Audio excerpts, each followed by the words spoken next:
Hurmatli soliq to'lovchi, biz sizga ushbu videorolik orqali jismoniy shaxslardan olinadigan daromad solig'i va ijtimoiy soliq hisobotini soliq organlari tomonidan proaktiv tarzda shakllantirish bo'yicha tushuntirish beramiz.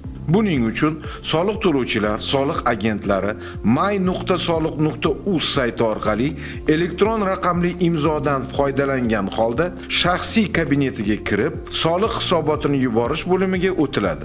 Elektron shakllardan jismoniy shaxslardan olinadigan daromad solig'i hisoboti, hisobot turi, yil, davr tanlanadi. Shundan keyin hisob-kitobning 4 va 5 ilovalariga yil boshidan o'sib boruvchi yakun bilan soliq to'lovchilar tomonidan ma'lumotlar kiritiladi va tizimga yuklanadi. Hisob-kitobning 1-ilovasi soliq to'lovchilar tomonidan kiritilgan ma'lumotlar asosida shakllantiriladi. Hisob-kitobning 2-ilovasi va 4 hamda 5-ilovalarda kiritilgan soliq imtiyozi ma'lumotlari asosida avtomat shakllantiriladi. O'z navbatida soliq to'lovchilar E-ijara axborot tizimida ro'yxatdan o'tkazilgan ijara shartnomalari to'g'risidagi ma'lumotlarni hisob-kitobning 5-ilovasiga kiritishlari kerak.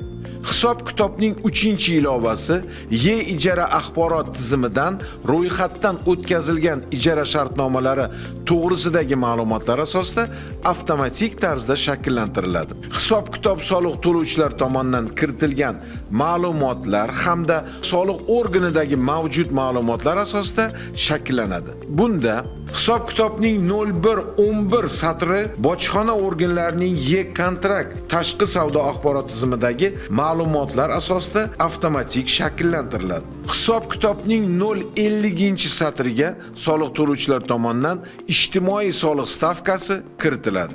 Hisob-kitobning 0121 satri soliq to'lovchilar tomonidan yuklangan 5-ilovadagi fuqaroning yozma arizasiga asosan to'lov manbaida soliq ushlab qolinmagan moddiy naf tarzidagi daromadlar bo'yicha ma'lumotlar asosida avtomatik tarzda shakllanadi.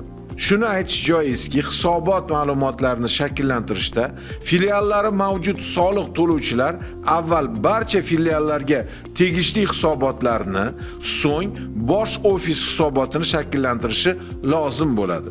Shakllangan hisob-kitob ma'lumotlari soliq to'lovchilar tomonidan to'g'ri deb hisoblansa va hisobot topshirish muddatiga 5 kun qolguniga qadar saqlash tugmasi bosilsa, shaxsiy kabinetda ushbu hisobot avtomat holatga o'tadi hamda hisobot topshirish muddatiga qadar hisobotga tuzatish kiritilmasa, taqdim etilgan hisoblanadi.